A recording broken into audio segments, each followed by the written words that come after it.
नमस्कार मित्रांनो, तुमच्या सगळ्यांचं स्वागत आहे डी अन्ना शोमध्ये. हो, माहिती खूप दिवसांनी आलो आम्ही. तर आपण डिस्कस करणार आहे द पेंग्विन. काल आम्ही बघितलं द पेंग्विन जे रिलीज झालं होतं HBO वरती. तर इंडियामध्ये कसं बघायचं, तर इंडियामध्ये तुम्हाला बघावं लागेल जिओ सिनेमावरती, जे की सगळ्या लँग्वेजमध्ये अवेलेबल आहे. दर संडेला एक एपिसोड येणार आहे. दर संडेला एपिसोड आल्यानंतर त्याच्यावरती रिव्ह्यू आम्ही करणार आहे दर संडे नंतर मंडेला. दर मंडेला तुम्हाला रिव्ह्यू बघायला मिळतील. टोटल 8 एपिसोड आहे. पेंग्विनबद्दल थोडं बोलू. पेंग्विन काय आहे? DC युनिव्हर्समध्ये बॅटमॅनमध्ये जे विलन्सच्या कॅटेगरीमध्ये आहेत त्यामध्ये पेंग्विन आहे, जोकर आहे, रिडलर आहे. त्यातला हा पेंग्विन, त्याच्यावरती एक वेगळी ड्रामा वेब सिरीज तयार केलेली आहे. आणि जर तुम्हाला आठवत नसेल एक कुठला रेफरन्स देतो किंवा काय बोलतोय, तर तुम्हाला सांगतोय की द बॅटमॅन एक आला होता 2022ला मॅट रिव्ह्सचा, ज्याच्यामध्ये रॉबर्ट पॅटिसनने बॅटमॅनचा रोल केला होता आणि त्यामध्ये कॉलिन फॅरेलने पेंग्विनचा रोल केला होता. जे कॉलिन फॅरेल तुम्ही जर बघितलं असेल, गुगल केलं असेल तर Hi, I'm Colin Farrell. Check out the trailer for my new series. तो आणि पेंग्विन हे पूर्ण वेगवेगळे दिसतात. तर त्याची वेगळी स्टोरी रिलीज झालेली आहे. त्यातला पहिला एपिसोड आलेला आहे, जो की प्लॉट आहे, जो की पायलट आहे, जो की स्टोरीला पुढे ड्राईव्ह करणार आहे. 2022मध्ये बॅटमॅन रिलीज झालं होतं, ज्यामध्ये फॅल्कन लास्टला मरतो. त्याच्यानंतर काय होतं, त्यानंतरचे जे इव्हेंट्स आहेत ते तुम्हाला बघायला मिळतील द पेंग्विनमध्ये. हा पहिला जो एपिसोड आहे तो ॲक्च्युली बेस तयार करतो पूर्ण वेब सिरीजचा. आता वेब सिरीज कुठे जाईल माहीत नाही. बेसिकली पहिला एपिसोड सगळे प्लॉट्स कसे असणार आहेत, कोण काय करणार आहे, सगळे जे बसवलं आहे पायलट एपिसोड ज्याला म्हणतो ते आहे.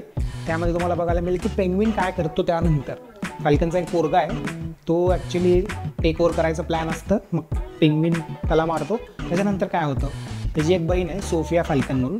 ती थोडी सायको असते. आर्कम हॉस्पिटलमध्ये तिला ठेवलेलं असतं आणि तिने नुकतंच बाहेर आलेली असते.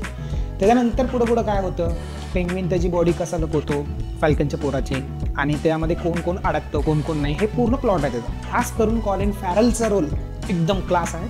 तुम्हाला तो ओळखायलाच येणार नाही, कारण बरंचसं प्रॉस्थेटिक मेकअप त्याच्यावरती केलेलं आहे आणि मेकअप केलं हे कळून पण येत नाही. बॅटमॅन आणि जर पेंग्विनला जर आपण कम्पेअर केलं तर बॅटमॅन टोटली डार्क आहे. गॉथम सिटीचा एक कॅरेक्टर आहे. गॉथम सिटी त्यामध्ये एक कॅरेक्टरचा रोल प्ले करते आणि पेंग्विनमध्ये थोडंसं ते ब्राईट केलेलं आहे. बाय बॅटमॅनमध्ये जे इव्हेंट झाले होते, जे ब्रिज वगैरे तुटल्यानंतर सगळं पाणी आत आलं, तिथनं हे कंटिन्यू होती स्टोरी.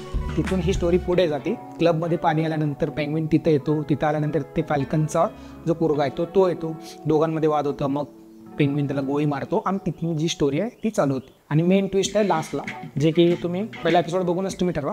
बॅटमॅन मला का आवडतं आहे, कारण रॉबर्ट पॅटिसननी एवढा भारी ॲक्टिंग केलेलं आहे. जेव्हा रॉबर्ट पॅटिसनला कास्ट केलं होतं तेव्हा थोडं क्रिटिसाईज झालं की हा बॅटमॅन करू शकतो का, हे ते असं झालं. जसं हिथ लेजर झालं होतं त्यावेळेस 2007ला, तसंच बॅटमॅनला जेव्हा कास्ट केलं होतं, जेव्हा रॉबर्ट पॅटिसनला कास्ट केलं होतं तेव्हा पण असंच क्रिटिसाईज झालं होतं की हा बॅटमॅन करू शकतो का. शूटिंग करताना जेव्हा बॅटमॅनचं जेव्हा शूट करत होते तर ते मॅक्झिमम त्याचं शूटिंग झालं होतं साऊंड स्टेजवरती LED वॉल्यूमसोबत.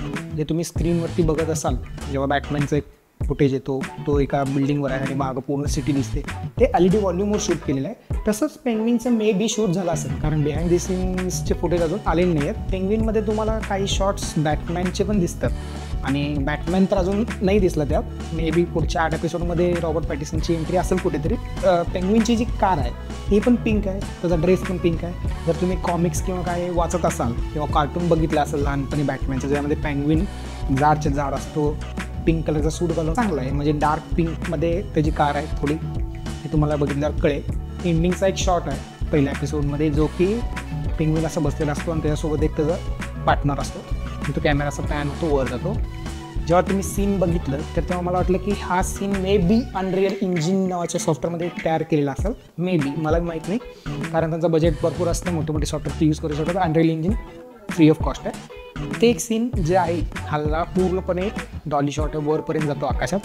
तो शॉटवरती तो एंड होतो एकदम परफेक्ट जागी. आणि तुम्हाला कुठल्या याच्यावरती रिव्ह्यू पाहिजे किंवा कमेंट्स पाहिजे किंवा टेक्निकल व्हिडिओज पाहिजे किंवा ट्विटर पाहिजे, हे फक्त कमेंट करून खाली सांगा. लाईक करायला विसरू नका, शेअर करायला विसरू नका, सबस्क्राईब करायला विसरू नका आणि घंटा दाबला विसरू नका.